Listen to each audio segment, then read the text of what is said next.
ఇటు సంగీతంలో అటు నాట్యంలో వాళ్ళిద్దరూ ఎంతో పేరు తీసుకురావాలని నేను కోరుకుంటున్నాను.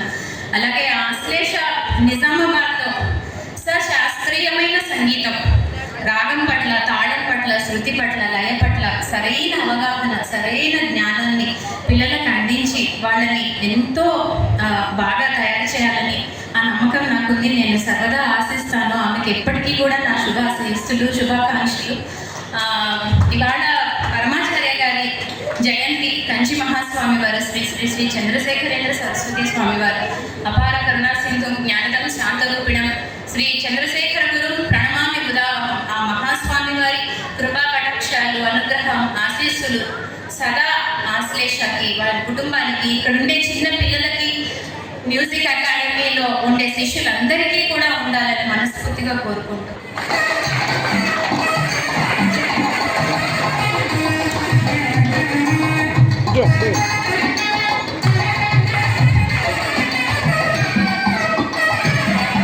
చాలా సంవత్సరాల నుంచి అందరికీ తెలిసినటువంటి ఒక మంచి పేరున్నటువంటి స్కూల్. ఇంకొక ప్రత్యేకత ఏంటి అంటే డాక్టర్ ముక్కామల ఆశ్లేష గారు పిల్లల యొక్క గురువు.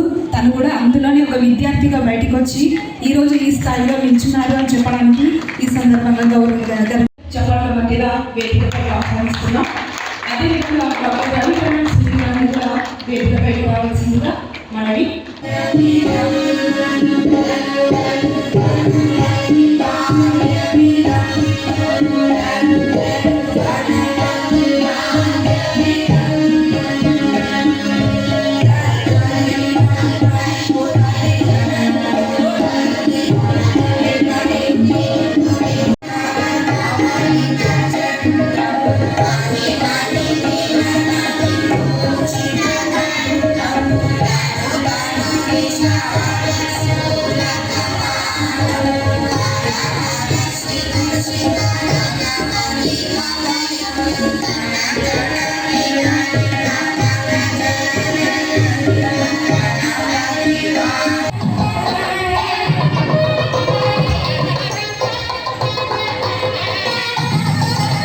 ముఖ్య అతిథులుగా చేసినటువంటి డాక్టర్ మేడం రమాదేవి గారు, డాక్టర్ శిరీష మేడం గారు, నా మిత్రులు, సోషల్ యాక్టివిస్ట్ డాక్టర్ సూరి గారు, లక్ష్మణ్ గౌడ్ గారు, వేదిక ముందు ఉన్నటువంటి అతిథులు, ప్రేక్షకులు, అదేవిధంగా వేదిక పైనటువంటి చిన్నారులకు ముందుగానే నా శుభాశీస్సులు తెలియజేస్తూ వేదిక ముందున్నటువంటి పెద్దలందరికీ ఈ సందర్భంగా శుభాకాంక్షలు తెలియజేస్తూ, నిజంగా ఆశ్లేష చిన్నప్పటి నుంచి కూడా, ఆశ్లేష మరి సాయిదేవ ఇద్దరు కూడా చిన్నప్పటి నుంచి ఈ కళల పట్ల మంచి ఆసక్తిని పెంపొందించుకొని మరి అనేక సందర్భాల్లో నా దగ్గరికి వాళ్ళ అమ్మమ్మ వస్తూ ఉండేది. అనంతరాకృష్ణ గారు, ఏంటమ్మా పిల్లలను ఊరికే డిస్టర్బ్ చేస్తూ నువ్వు కార్యక్రమాలు అంటుంటే నాతో పోట్లాడి మరి లేదు సార్ తీసుకెళ్ళాలని చెప్తూ ఉండేది.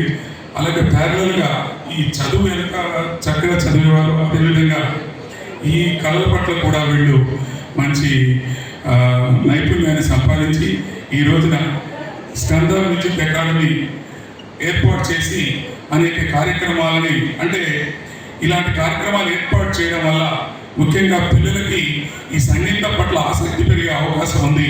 మనందరం కూడా ఈ కార్యక్రమాలను ప్రోత్సహించాల్సిన అవసరం కూడా మనకు ఎంతైనా ఉంది. ఎందుకంటే ఈ పోటీ ప్రపంచంలో మరి మార్కులు, ర్యాంకులు, చదువు అనే ఒకే ఒక మూసలో మనం పరిగెత్తున్నటువంటి సందర్భంలో తప్పకుండా మనం ఈ కళలను కూడా ప్రోత్సహించాల్సినటువంటి అవసరం ఎంతైనా ఉంది. మా పాఠశాలలో కూడా music, vocal music, instrument music, అదేవిధంగా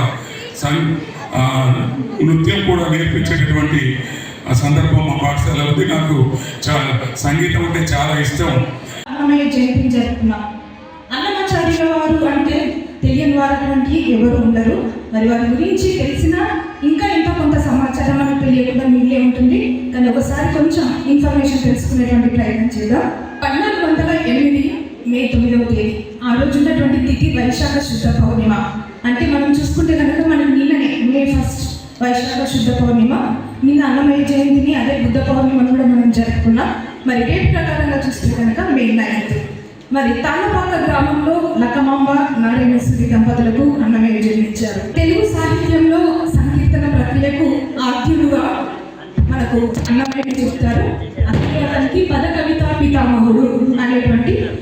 వచ్చింది.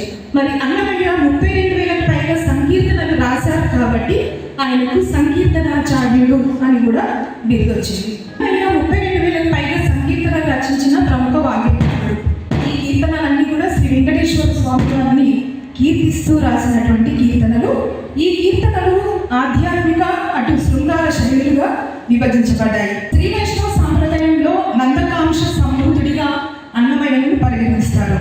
అంటరానితనం వంటి సామాజిక అంశాలను కూడా తన కీర్తనలో అన్నమయ్య ప్రస్తావించారు అని చెప్పడానికి ఒక ఉదాహరణ తందనాన్న బాలే తందనాన్న అనేటువంటి ఈ సామాజిక గీతం అందరికీ తెలిసిందే. ఈ గీతం మనకు టెక్స్ట్ బుక్స్ లో కూడా ప్రచురితం అయితే జరిగింది. ఇక ఈయన కీర్తనలు కర్ణాటక సంగీత వికాసానికి, తెలుగు పద కవిత సౌరభానికి ఎంతో దోహదపడ్డాయని చెప్తుంటారు. కన్నడ వాగ్గేయకారుడు పురందరదాస్ కూడా అన్నమయ్యను శ్రీనివాసుని అంశగా అంటే శ్రీ వెంకటేశ్వర స్వామిని ఆయన ఇందులో చూపించి శ్రీనివాసుని అంశగా కూడా తను కీర్తించారు. అన్నమయ్య శ్రీ మహావిష్ణువు యొక్క ఖడ్గము, దాని పేరు నందకం అంటారు. మరి నందకం అంశంతో జన్మించాడు అని కూడా శ్రీ వైష్ణవ సాంప్రదాయంలో అన్నమయ్యను కొలుస్తుంటారు. ఇక తెలుగు భాష ఉన్నంత కాలం, వెంకటేశ్వర స్వామి కొండపై సుప్రభాతం వినిపించినంత కాలం మరవలేనటువంటి పేరు శ్రీ తాళ్ళపాక అన్నమాచార్య. తెలుగు పదానికి ప్రాణం పోసి దానికి సంగీత మాధుర్యాన్ని అద్ది పద కవిత పితామహుడిగా వెలుగు పొందినటువంటి మహానుభావుడు శ్రీ తాళ్ళపాక అన్నమాచార్య. అటువంటి మహానీయుడు నడిచినటువంటి ఈ నేల మీద పుట్టడం మనందరూ అదృష్టమనే భావించాలి.